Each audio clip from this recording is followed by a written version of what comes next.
So our final presentation today is a record of a conversation I had with John Wadsworth a couple of weeks ago. John is a professional astrologer. He's a writer and also a pilgrim guide. And he's a founder of the Kairos School of Astrology, which takes people from beginner to practitioner status of astrology. John is the author of the best-selling book, Your Zodiac Soul. For many years, he's organised pilgrimages around the Glastonbury Zodiac, and that's why he can't be with us today, sadly. He's conducting one today, but he promises that he will light a light tomorrow at noon. The recording that I'm going to show you introduces the reasons why I personally wanted John to be on this conference. So if Amy can play the recording, we'll come back in about 25 minutes.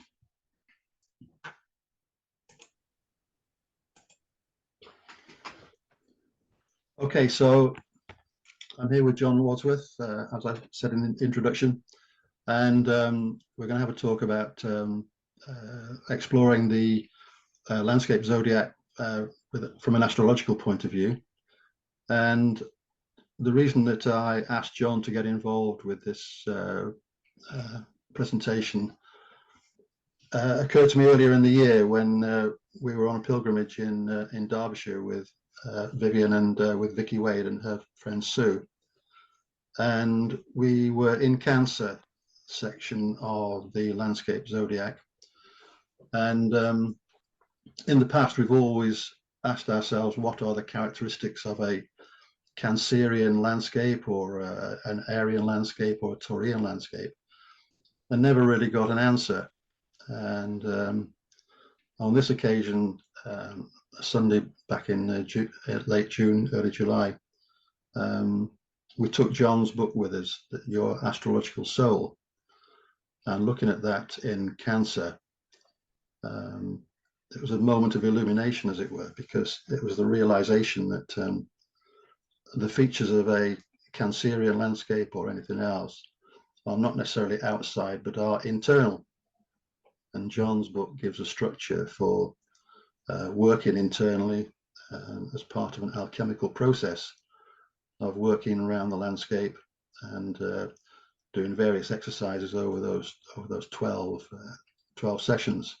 So I wanted to invite him to talk about his work in the landscape and developing the Astrological Soul book, and what he's working on at the moment. So can I just hand over to you for an introduction from your point of view? Yeah, hi Mike, thank you for that introduction. Yeah, appreciate you inviting me on. And it's Your Zodiac Soul, the book, and it does exactly what you're saying, really. I mean, when I first encountered astrology over 30 years ago, it came through a kind of epiphany under a night sky when I realized that what was turning in the heavens was also turning in me. And that was a realization that changed my life, and it sort of began my path really as an astrologer. And when I discovered the Glastonbury Zodiac about 15 years ago, I realized that there was this potential to engage that inner world through pilgrimage, through connecting with the land. This idea that the stars were actually mapped onto the ground, as Catherine Maltwood brilliantly realized over around 100 years ago, when she first perceived these 12 effigies in the land around Somerset, around Glastonbury. And that itself was inspired by something that Madame Blavatsky had said, in The Secret Doctrine, when she talked about the idea that there were these zodiacs on the land. And Catherine was an artist, a sculptor. She had that sensitivity. She was also deeply steeped in esoteric work and understanding. So when I discovered the zodiac through Anthony Thorley, and we worked together for many years, walking the land. But prior to going into the land, we would spend a day soaking our imaginations in the myths and stories and alchemical imagery of each zodiac sign, so that when we went to walk in the land, our imagination was already impregnated with those images and that symbolism, which then enabled a deep experience of synchronicity to occur as we walked the land. We would see things and recognize things and realize things that, had our imaginations not been immersed in that way, we probably wouldn't have seen. So for me, it's a way of working deeply with the astrological images allows us to perceive levels of synchronicity which are probably already there, always there, but we don't normally see them because we're not trained in that imaginal thinking. Yeah. So It's then kind of what you're saying in a way, isn't it, really? Big pardon? Kind of what you're talking about, isn't it? This realization that there's an inner landscape. Absolutely. Yeah. Outer, yeah. And mirrored in the heavens, Yeah. And your book goes through each of the signs in sequence from Aries around to Pisces, and it just what's the word? As you describe it in the book, 12 medicines, you call it. Yeah, I talk about it as when I first had this idea to talk about it in this way, I talked about it as the Western medicine wheel. So I'm clearly borrowing from another culture there, and the idea of a medicine wheel, which is, that immediately makes us think about healing. And I think my way of perceiving that, and this is certainly a way that an indigenous culture would perceive this, I think, is that healing includes the healing of the imagination and the healing of the stories. And so I see the images and stories that constellate around an astrological sign as a kind of medicine for the soul, because we live through those images, even whether we're interested in whether we're directly engaged with astrology and astrological images or not. Those images lie deep within us, and they're part of our cultural inheritance. They're deep rooted in the collective psyche. So if we can engage with them consciously, we can start to see where, astrology gives you access to the unconscious realm, to what's going, which you don't normally see. The reason for looking into the heavens, to look into the darkness, is to kind of look into the shadow, or look into the unconscious aspects of the human experience. And I think that's what we're doing when we enter into the landscape zodiac. When we used to do our year-long tours of the Glastonbury zodiac, we would always begin at the Gert dog, the guardian dog, Canis Major, and we would always go to Borough Mump, which I'm sure you know of. It's about 11 miles from Glastonbury Tor, and it's on the Michael Mary line. In fact, it's the original alignment that John Michel, when he had the original kind of intuition that to extend that line from Glastonbury to Borough Mump, to realize there was the Michael line extending from it. But we would always go to that point on the nose of the Gert dog to ask the dog's permission to enter the zodiac, because we saw the dog as the guardian, like Anubis or like Cerberus guarding the underworld. So in a way, I see the zodiac as a map of the underworld. The underworld being that place that we visit in our dreams or in our imagination, and each symbol, it's like it gives us a way of orienting ourselves in that realm, so that we can understand the unconscious forces that are at play. We get deeper insight then into our own shadow. So that's kind of how I've, in a sense, I'm working in a Jungian way with that, and a lot of my work is inspired by Carl Jung's work, but also by this idea of as you mentioned, of the medicines, which kind of goes into a kind of wounded healer archetype. The idea that we're wounded in we're wounded in key areas.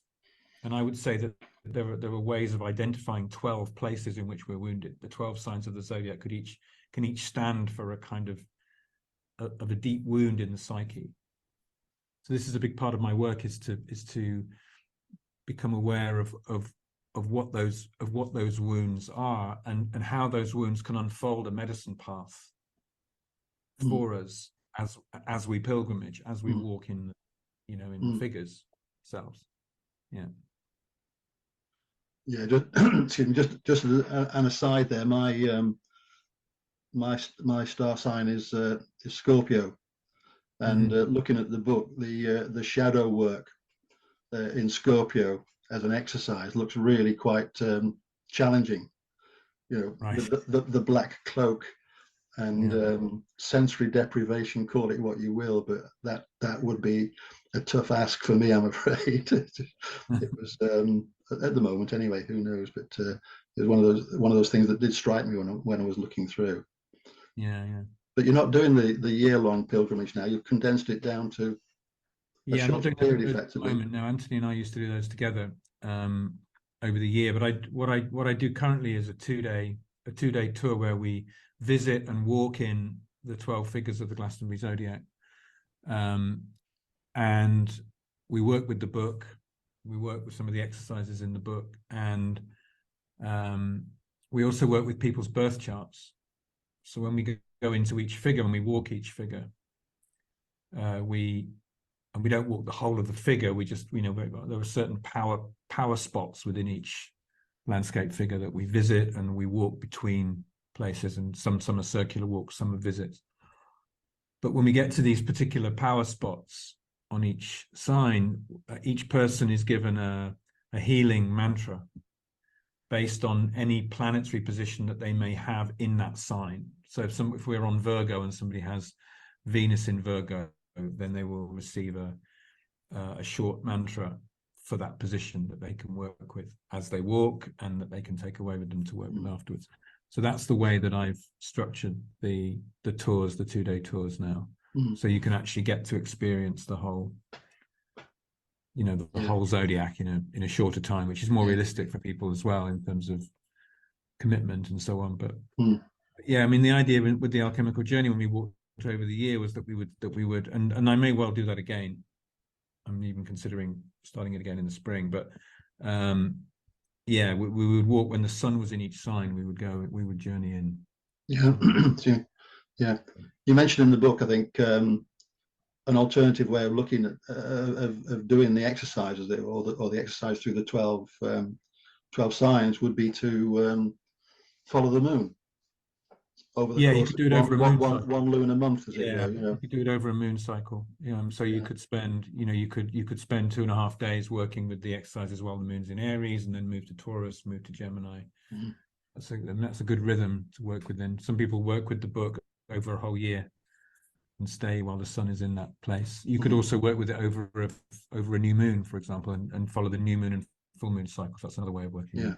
But it's good to find some kind of meaningful rhythm, so that you can, it's this, John Michel talks about how we re-enchant the landscape, and that a landscape zodiac is a way of re-enchanting the landscape, and it's a way of remembering the songs and the chants and the images in a seasonal rhythm, in some kind of seasonal rhythm. And that could be the annual seasonal rhythm. It could also be the lunar seasonal rhythm, too. But it's some way in which it unfolds, because for me the zodiac tells a story.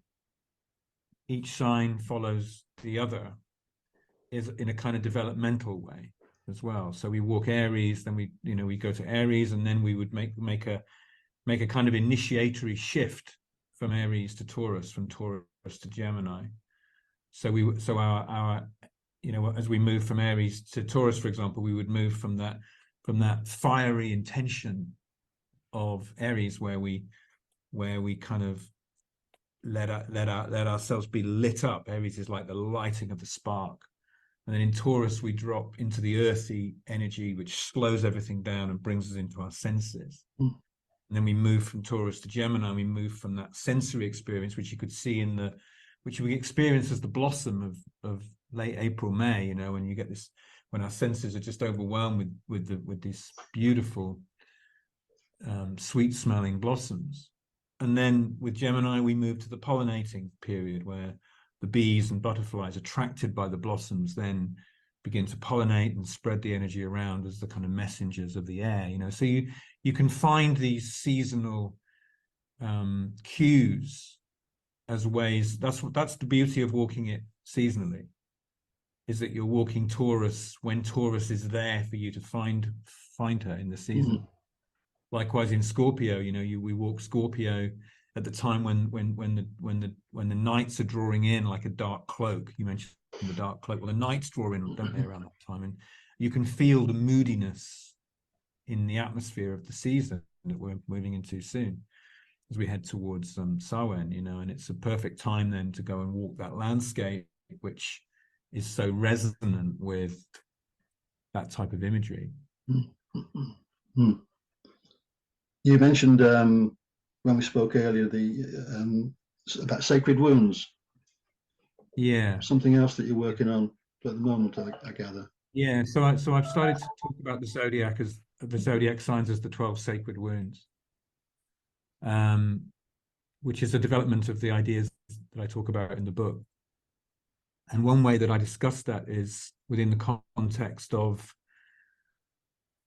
the distorted images that we've inherited, that the zodiac images themselves have carry a distortion, you know, from you know, we could look at that. Well, that's 2,000 years of dominator patriarchal culture that have kind of distorted these images, and so they tend to manifest. Those distorted images manifest as the sort of shadow aspects of each sign. And for Aries, that might come as an unbalanced rage. For Taurus, it might come as a greed and acquisitiveness. For Gemini, a kind of instability and inconsistency. For Cancer, an overprotectionism. For Leo, a kind of a grandiosity or kind of arrogant pride. And these, I think, these are part of cultural of the 12 distortions of the images. And so I think these bring about then the wounds that we carry are connected to these distorted images. So, you know, I talk about, for example, the Gemini wound as being, you know, I have no voice, and you know, and it's a lot of my voice is lost on the wind, and yet Gemini is the communicator. Gemini brings the medicine of, you know, of communication, but that communication comes from the spirit twin, from the other place.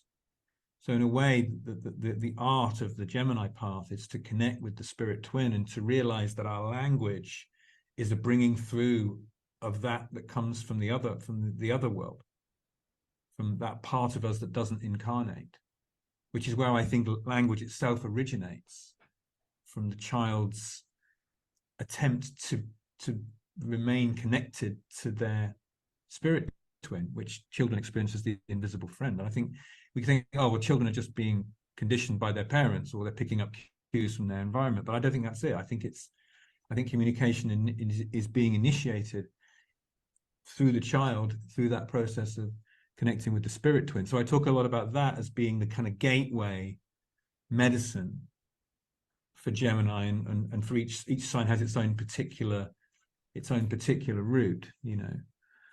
And a lot of this is about a lot of the medicine path is about the reconnection with the spiritual world, because a lot of the distortions in the signs come out of materialism, of the forgetting of the spiritual world, and of the forgetting of the imaginal realm that exists between the physical and the spiritual, that is our intermediary realm. And I think this is where astrology and landscape zodiacs can play a great role in helping us to reconnect through a kind of embodied imagination, realizing that imagination as a realm allows us to participate with the spiritual world and therefore rebuild our connection with it. Is that what I think I've heard that described recently as recapturing the mythos? Yeah, exactly. That would be a good word. You know, sort of rebalancing with the logos side of Yeah, human right. nature. Is that probably a good way of looking at it? The mythos. Yeah, I mean, I've heard it described as the mesocosm. You know, you have the microcosm and the macrocosm, but we live in the mesocosm. That's where imagination is. It's that middle. It's Middle Earth, isn't it? In Yeah, yeah, Tolkien's language, yeah. it would be Middle Earth. It would be that place, and that's the mythic realm. So astrology, it gives us an access to that mythos, to that mythic realm, and I think that's where we can start to heal from. And it also shows us where we're wounded. And a birth chart, when we look at somebody's astrological chart as a map of where they are, of where certain distortions have become quite established, then we can start to recognize them, become aware of them, and start to release them, and start to heal from them. You know? So this is really the basis of my astrological work, but also my landscape work too. Yeah. Now we have so Gatekeeper's all about, as you know, sort of getting in touch at whatever level with nature beings. Yeah. You know, Right. and to do that, we have to be, you know, out and about. Yeah. And prepared to get engaged with them. Yeah. Yeah. It's yeah. And this is, I mean, those nature beings live in that imaginal realm, right? And they have a foot in both camps, in a way. Yeah. Yeah. A foot in this world and a foot in the other world, and so they enable us to participate, you know, with the spiritual world. So, Yeah. you know, Yeah. that's how I see it, and I think that, you know, but again, a well prepared imagination can help foster communication. Yeah.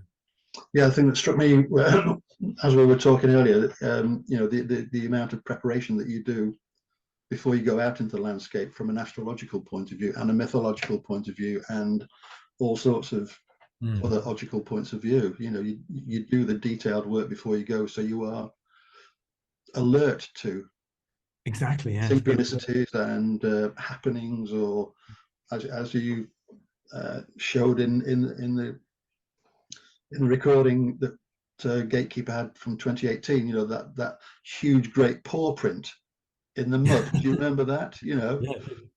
what was that about? It was just there. It was just one paw print in a patch of mud and A lion's paw print in in Leo. Leo. Yeah, Yeah. yeah. Just appeared. It was, you know, we checked it. It was like, it was definitely a lion. You know, it was a lion's print, but just one. An escapee Just from for London. us, just a Yeah, gift for us. You know, yeah, how it got there, who knows? But yeah, yeah. we had a wonderful experience in the Gert Dog. The first, because what we used to do as our way of entering the underworld, when we went to the Gert Dog, we would begin the day by soaking our imaginations in the mythology around dogs. So we would talk about Anubis and Cerberus and Dormat, the dog of Gwyn ap Nuth, you know, our local god here associated with Glastonbury. And so we would be all ready, you know, with our dog mythology, and then we would go to Burrow Mump that I mentioned earlier, and we would the dog's tongue comes out at the River Tone that runs to Taunton. And so we would take hot cross buns, because we would always do it at Easter time. We would take hot cross buns down to the river. And our idea was, this was the first year that we did it, our idea was that we were going to throw them into the river to feed the dog, you know, in the mythological reference of the sop to Cerberus, you know, when Odysseus went down and threw the meat to Cerberus in order to distract him, in order to get into the underworld. This was his clever trick that he used. So we thought, okay, we're going to feed the dog. We're going to throw our hot cross buns into the river.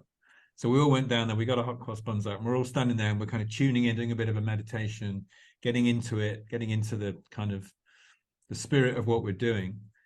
And we're standing there with our hot cross buns ready to do this. And we suddenly see this woman walking along with 3 huge dogs on leads, and she can't control them, and they're pulling her, and they're running towards us.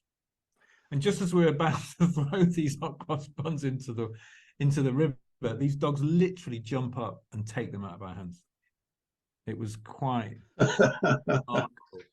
Like, I can't tell you, it was one of those wonderful things that you couldn't possibly have predicted, but it just confirmed that we were in a magical space. In the right place at the right time, right doing place, the right doing moment, the right thing. Something just, you know, like a great, you know, just a response. It's like a response, you know, when you enter in with intention into a ritual like that, however ridiculous it might seem from the outside of what we were doing, the fact that we entered in with that kind of spirit, we then get a response from, you know, from the synchronicity web that's available when you, but you have to enter into it with intention.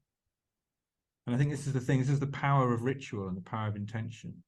When you enter into an imaginal space, you invite the possibility of things like that happening.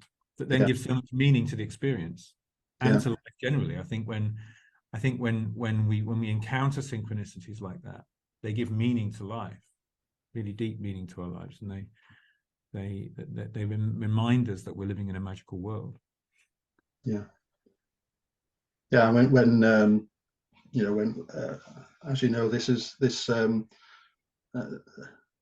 clip that we're recording will be shown on a Saturday afternoon before we all go out in the landscape on Sunday, with taking light into the landscape. And a key part of that, or we think a key part of it, is actually, you know, preparation as we go into the landscape.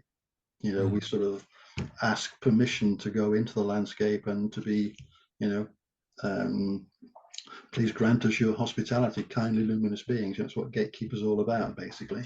You know, so you're preparing ourselves for whatever experience might be shown to us. Who knows what will happen, you know? But it's that open mind, that awareness, and that preparation. The preparation is important, isn't it? And then we leave it with gratitude. You know? And you just surrender to it, and you go, well, you know, you see what happens. You don't know. You can't see what's going to happen, but you invite the possibility of a response.